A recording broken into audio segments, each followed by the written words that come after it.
இப்போ ஒரு யூடியூப்லாம் திறந்தோம்னா ஒரு விளம்பரம் தான் அதிகமாக ஓடிட்டு இருக்கு. தமிழ்நாடே மாறி போச்சு அப்படின்னு ஒரு நகைக்கடை விளம்பரம். ஏன்னா தமிழ்நாடு மாத்திரமல்ல, உலகமே இது போன்ற நிகழ்வுகளுக்கு நேரம் இல்லாமல் தொடுதிரையில அலைபேசியில ஒரு 30 செகண்டுக்கான ரீல்ஸ் பார்ப்பதற்கு கூட நேரம் இல்லாமல் அதையும் அவசர அவசரமாக தள்ளி அதை பார்த்து பொழுதுபோக்கக்கூடிய ஒரு மனநிலை இன்றைக்கு வந்திருக்கிறது.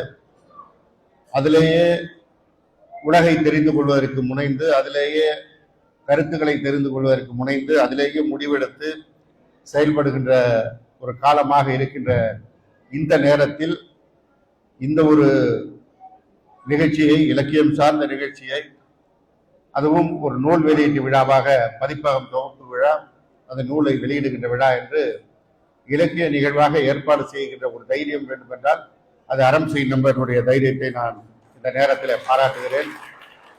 அதே போல தமிழ்நாடே மாறி போகல, தமிழ்நாடு மாத்திரமல்ல, இந்த இலக்கிய ஆர்வம் மாறி போகல, நாங்கள் இந்த ஆர்வத்தோடு இருக்கிறோம் என்று உணர்த்துகின்ற வகையில் இந்த நிகழ்விலே பெருந்திரளாக பங்கேற்றிருக்கின்ற பார்வையாளர்கள், சகோதர சகோதரிகள் அத்தனை பேருக்கும் என்னுடைய நன்றியை நான் தெரிவித்துக் கொள்கிறேன். இந்த நிகழ்ச்சி மாத்திரமல்ல, நேற்றைக்கு டெல்லியிலே நடைபெற்ற நிகழ்ச்சியுமே இந்த இளைஞர்கள் நாங்கள் இன்னும் கருத்திலே ஆழமாக இருக்கிறோம், எங்கள் கொள்கையிலே ஆழமாக இருக்கிறோம் என்று எல்லா பிரச்சனையையும் தாண்டி ஒரு வெற்றியை பெற்றிருக்கிறார்கள் என்பது அதையும் எடுத்து காட்டுகிறது. எனவே இன்னும் இந்த ஆர்வத்தோடு, தமிழ் ஆர்வத்தோடு, தமிழ் இலக்கிய ஆர்வத்தோடு, தமிழ் பண்பாட்டை காக்கின்ற எண்ணத்தோடு நாங்கள் இருக்கிறோம் என்ற இந்த சிறப்பு மிகு நிகழ்வை நான் என்னுடைய பாராட்டுகளை தெரிவித்துக் கொள்கிறேன். இதில் 2 நூல்கள், கவிஞர் வடிவேல் ராவணன், பேரே வித்தியாசமா இருக்குன்னு நம்ம பார்ப்போம். வடிவேல் ராவணன் திருச்சி வானொலி நிலையத்தில் ஒரு செய்தி வாசிப்பாளர் இருந்தார், வடிவேல் ராவணன். அவருக்கு பல்வேறு அடையாளம் உண்டு. ஆனால் நம்ம வடிவேல் ராவணன் நம்முடைய மண்ணின் மனம் கவராமல் மறையாமல் இந்த மண்ணினுடைய மனதை இங்கே வெளிப்படுத்துகின்ற விதத்தில் இந்த கவிதை நூலை எழுதியிருக்கிறார். நிழல் தேடும் சூரியன் என்ற அந்த நூல் அவருடைய கவிதையில. ஆனா அவர் போகும்போது சொல்லுவாரு, அவருடைய உரை எழுதும்போது, காதலுக்காக முதல் காதலிடம் குறைந்தபட்ச கடன் வாங்கி தொடங்கப்பட்டதுதான் இந்த கவிதை நூலின் அடிப்படை மூலதனம்னு.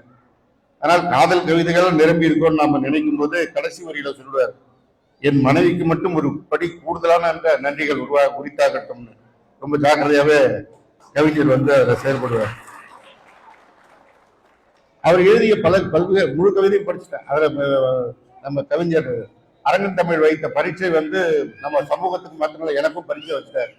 சமீப காலமா புத்தகம் வாசிக்கிற வாய்ப்பு இல்லாமல், நேரம் இல்லாமல் சுத்தி கொண்டிருந்த என்னை இந்த 2 நூலையும் முழுமையாக படித்து விட்டு வந்துதான் நீ பேசணும்னு சொன்னாரு. நான் அதையும் படிப்பதற்கான வாய்ப்பு இன்றைக்கு கிடைத்து முழு நூலையும் படிக்கக்கூடிய வாய்ப்பு கிடைத்தது. அதுல நான் பல கவிதைகளை குறித்து வைத்திருந்தேன், என்னுடைய மனதை கவிழ்ந்ததில். அதுல 2 கவிதையை நம்முடைய தலைமை உரையாற்றிய நம்முடைய பேராசிரியர் அவர்கள் அவரையும் அது கவர்ந்ததுன்னு சொல்லியிருக்காருன்னா, கவிஞருடைய எழுத்து எவ்வளவு தாக்கம் நிறைந்தது என்பதற்கு அதுல எடுத்துக்காட்டு. அதுல அந்த வன்மம்ங்கிற கவிதை, அதை அதுல சொல்லும் போதே நம்முடைய பேராசிரியர் அவர்கள் சொன்னது போல எத்தனையோ கருவிகள் இருக்கு, அதையெல்லாம் வாசிப்பது என்று சொன்னாலும் பறையை மாற்றம் அடிப்பது என்று வருகிறது. அப்படிங்கும் போது ஒரு 2000 ஆண்டு கால அழுத்தம், அந்த வன்மம் அதுல இருப்பதை, தன் மனதில அழுந்தி கிடப்பதை வெளிப்படுத்துகிறார் நம்முடைய கவிஞர். அதே போல காதல் கவிதைகள் தான் அவர் எழுதியிருப்பார் நினைக்கும் போது பல இடங்களில் அதற்கெல்லாம் மாறுபட்டவன் நான். கழுகினை கருடனாக ஏற்க கழுத்தை சுற்றி வெண்ணிறம் வேண்டும் என்பது கூட நிறவெறியின் உச்சம்தான். அதாவது வண்ணத்தை, நம்முடைய நிறத்தை வைத்து ஒரு மனிதனை எடை போடுகின்ற அந்த நிலை இன்றைக்கும் இருக்கிறது அப்படின்னு சொல்றார். அதே போல காதல் கவிதை எழுதுறாரு. ஆனா அந்த காதல் கவிதையில் கூட ஒரு வார்த்தை விளையாட்டு, ஒரு தேநீரை கொன்றுவிட்டு தானும் தற்கொலை புரிந்த ஒரு கோப்பையின் ஈயை போல. ஒரு கோப்பையில இருந்த டீயில ஈ விழுந்துருது, டீயில ஈ விழுந்துச்சு நம்ம சிம்பிளா சொல்லிட்டு போயிடுவோம். அதை அவர் எவ்வளவு அழகா சொல்றாரு, ஒரு தேநீரை கொன்றுவிட்டு. ஏன்னா அதுக்கு மேல அதை குடிக்க முடியாது, அதனால தேநீரை கொன்றுடுச்சு ஈ. தானும் தற்கொலை புரிந்த ஒரு கோப்பையின் ஈயை போல என்னையும் கொன்றதோடு நில்லாது உன்னில் வீழ்ந்து கிடக்கின்றது காதல். திருப்பி காதலுக்கு வந்தாலும் அதை சொல்லுகின்ற பொழுது அந்த ஈயுடைய நிலையை அவர் சொல்கிறார். இதே போல சமூக அவலத்தை அவர் சொல்கின்ற பொழுது ஒரு ஒவ்வொரு இடத்திலும் அவர்களுடைய உணர்வு வெவ்வேறு விதத்தில் இருக்கிறது. நகர பேருந்தின் காலை நெரிசலில் மதிய உணவு சகிதமாக வந்திறங்கி வாசலில் காத்திருக்கும் உடையக பணிப்பெண்களுக்கு, ஜவுளி ஸ்டோர் வாசல்ல காலையில தன்னுடைய கிராமத்திலிருந்து கிளம்பி மதிய சாப்பாட்டோடு நகர பேருந்துல பயணித்து அந்த நெரிசல்ல அந்த காத்திருக்கின்ற பணிப்பெண்களுடைய நிலைமையை சொல்றார்.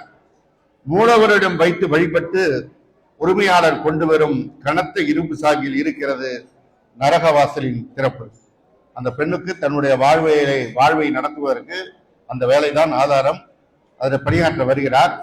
அப்படி பணிபுரிகின்ற அந்த கட வாசலுக்கு அதை திறக்கின்ற பொழுது அது நரகவாசலின் திறப்பு என்கிறார்.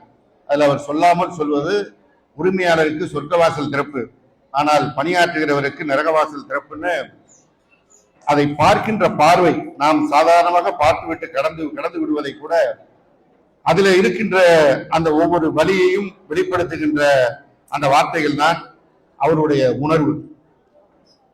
அதே போல இன்னொரு இடத்துல சொல்றார், பேருந்து நிலையத்தில் பணம் தொலைந்து விட்டது, ஊருக்கு போக காசு இல்லை என்பவர்கள் ஏமாற்றுகிறார்கள் என்று தெரிந்தும் கூட சிறு தொகையினை எப்போதாவது தந்து விடுவது உண்டு. இது நமக்கும் நடக்கும்.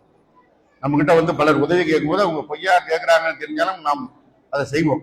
ஆனா அதுக்கு இவர் சொல்றார், பொய்யே என்றாலும் தன் ஊருக்கு ஒருவன் போவது அத்தனை உயிர்ப்பானது. இன்னைக்கு வேலை தேடி வாழ்வு தேடி அலைகின்ற உலகத்தில் சொந்த ஊருக்கு போவது என்பது ஒவ்வொருவருக்கும் எவ்வளவு உயிர்ப்பானது என்பதை அந்த கவிதையை வெளிப்படுத்துகிறார். அடுத்து தான் வாழ்ந்த பகுதியை என்றைக்கும் எல்லோருக்கும் நினைவு இருக்கும். அதுவும் பள்ளி பருவத்திலே படித்த பள்ளியும் அந்த பள்ளி இருக்கின்ற பகுதியும் வாழ்ந்த தெருவும் வீடும் எல்லோருக்கும் மறக்க முடியாத ஒன்று. பலருக்கும் சொந்த ஊரிலேயே சொந்த தெருவிலேயே சொந்த வீட்டிலேயே வாழ்வது என்பது இன்றைக்கு மாறி போய் கொண்டிருக்கின்ற காலம். அதுக்கு அவர் அரியலூர் நகரத்திற்கு அந்த பென்னி ஹவுஸ் தெரு பேரை வச்சு கவிதை கொண்டு வர்றார். வீதிகளை கடப்பது என்பது அத்தனை சுலபம் அல்ல. அவ்வளவு எளிதான மாற்றங்களை மட்டும் வீதிகள் சந்திப்பதே இல்லை. வீதி என்பதை நினைவுகளை அடிப்படையாக பாடமாக கொண்டு இயங்கி வரும் பழமை மாறா பல்கலைக்கழகம்.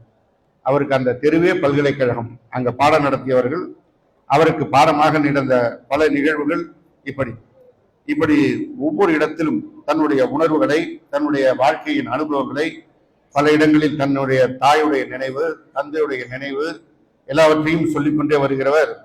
ஒரு விலைமாது தன்னுடைய வாழ்க்கையில் படுகின்ற துயரத்தை அதற்கு ஒரு கவிதை எழுதுகிறார். கடைசி வரியில் அவர் சொல்வார், தன்னுடைய மகளோடு போய் அந்த மகளை தூங்க வைக்க வேண்டும் என்ற எண்ணத்தோடு காலையிலிருந்து மாலை வரை அவர் படுகின்ற துயரை அந்த கவிதையில வெளிப்பார்.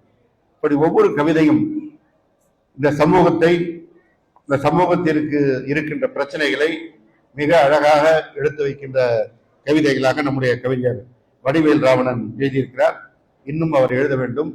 ஏற்கனவே முகநூலில் அவருடைய கவிதைகளை நான் தொடர்ந்து படித்து அவரை பாராட்டுவதென்று இன்றைக்கு நூல் வடிவாக முதல் நூலாக நம்முடைய அறம் செய்யும் நண்பர்கள் இந்த பதிப்பகத்தின் மூலம் கொண்டு வந்திருக்கிறார்கள். இன்னும் பல நூல்களை அவர் வெளியிட வேண்டும் என்று இந்த நேரத்தில் வாழ்த்துகிறேன்.